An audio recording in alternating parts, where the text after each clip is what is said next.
as the Cantonese term for unarmed combat is typically represented by a character indicating a fist. Lee christens his new approach Jeet Kune Do, the way of the intercepting fist. What is this thing you do?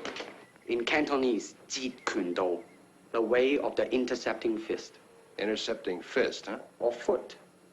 Come on, touch me. Any way you can.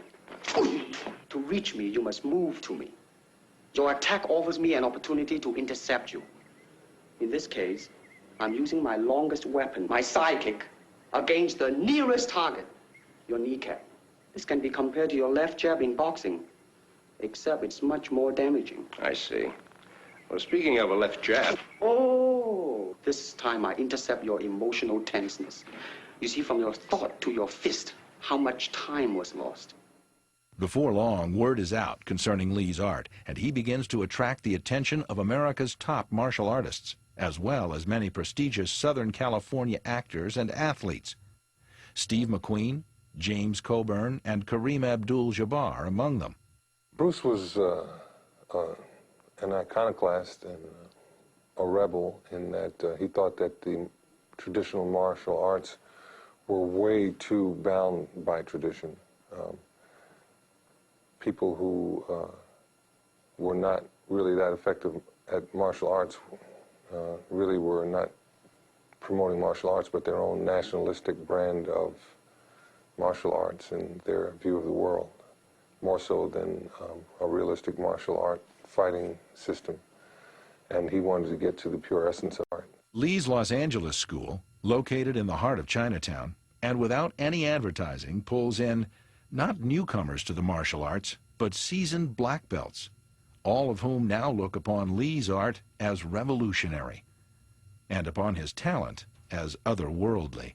In the Sport Week of the Washington Star, printed in Washington, D.C. on August 16, 1970, quote, "3 of Bruce Lee's pupils, Joe Louis, Chuck Norris, and Mike Stone, have between them won every major karate tournament in the United States. Joe Louis was Grand National Champion 3 successive years. Bruce Lee handles and instructs these guys almost as a parent would a young child, which can be somewhat disconcerting to watch. It's like walking into a saloon in the Old West and seeing the fastest guy in the territory standing there with notches all over his gun. Then in walks a pleasant little fellow who says, 'How many times do I have to tell you, you are doing it all wrong?' And the other guy listens intently," unquote. With the top actors and martial artists in America now coming to his home for private instruction, Lee is the toast of the martial arts world. However, by the end of 1969, Lee is growing concerned that his students are looking to his art as containing a secret way, special techniques that alone are responsible for success and ability in combat. To Lee, there is no such thing as a magic system, the only secret to martial arts success being a willingness to train hard enough to cultivate one's own innate abilities. Taking matters into his own hands, Lee now does something that's unheard of in martial arts circles. In January of 1970, at the very height of his popularity and reputation in the martial art world, he closes all 3 of his Zhongfan Gung Fu schools. When Bruce closed the schools, he felt he was unburdening himself of having to prove through his students that his system had merit. He didn't even want to get into that. He wanted them to evolve and teach, but it was not a thing where you have to teach what I taught. You have to teach what you learned, and that's going to be more than what he taught, hopefully, you know, for the students that understood what he was doing. Yeah, Lee's going to teach me all this. I cannot teach you, only help you to explore yourself, nothing more. Lee now trains only a handful of students privately. As his art is about personal growth, he feels he must come to know each student thoroughly in order to assist the student in developing the skills and confidence required to free him from the chains of limitation, whether of physical or psychological origin. What is your instinct? To pray. In this position, your arms are useless. Yeah. Can you kick or stomp me? No. Then, if you wish to survive, what do you do? I don't know. Bite. Bite. Are we not animals? You all right? I can't find much evidence to the contrary, Lee. Bite, huh? Biting is efficient in close quarter, but don't make a plan of biting. That is a very good way to lose your teeth. There's so much to remember. If you try to remember, you will lose. Empty your mind. Be formless, shapeless, like water. Now you put water into a cup, it becomes the cup. Put it into a teapot, it becomes the teapot. Now water can flow or creep or drip or crash. Be water, my friend. Yeah. Why don't I just stand in front of Bolt and recite that to him? Maybe he'll faint or drown. When is it? Tomorrow. You are not ready. I know. Like everyone else, you want to learn the way to win, but never to accept the way to lose. To accept defeat, to learn to die is to be liberated from it. So when tomorrow comes, you must free your ambitious mind and learn the art of dying.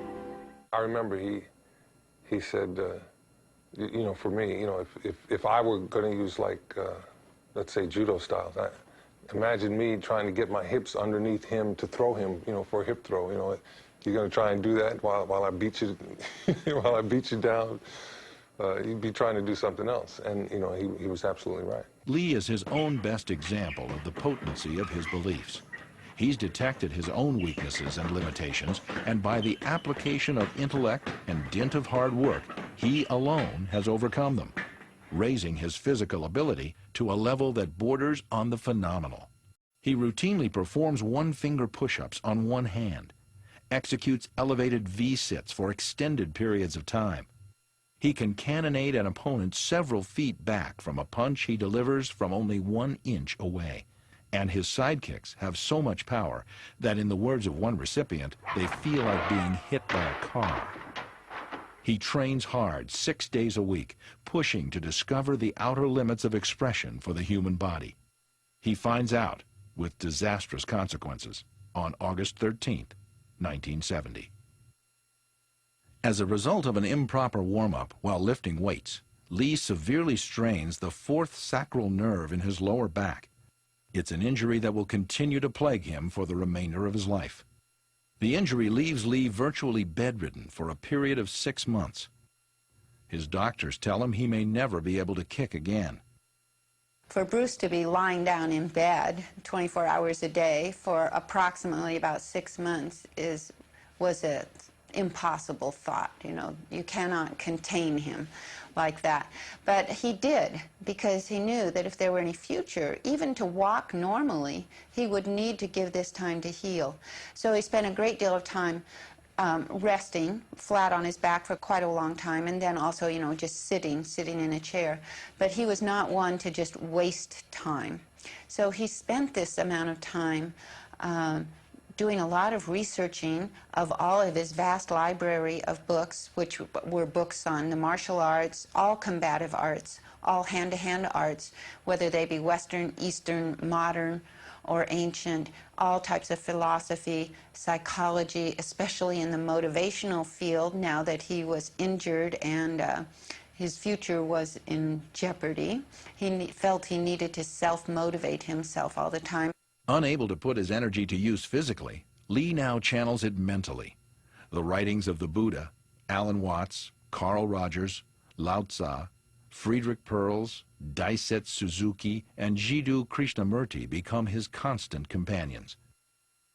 Of these authors, Lee is particularly taken by the thoughts of Krishnamurti, who states that truth cannot be organized without invalidating it. You have to be a light to yourself, not the light of a professor or an analyst or a psychologist or the light of Jesus or the light of the Buddha. You have to be a light to yourself in a world that is utterly becoming dark. I believe that part of the concept that he enjoyed so much about Krishnamurti's philosophy was one of self-reliance, and if you're looking for truth, you must look inward rather than outward.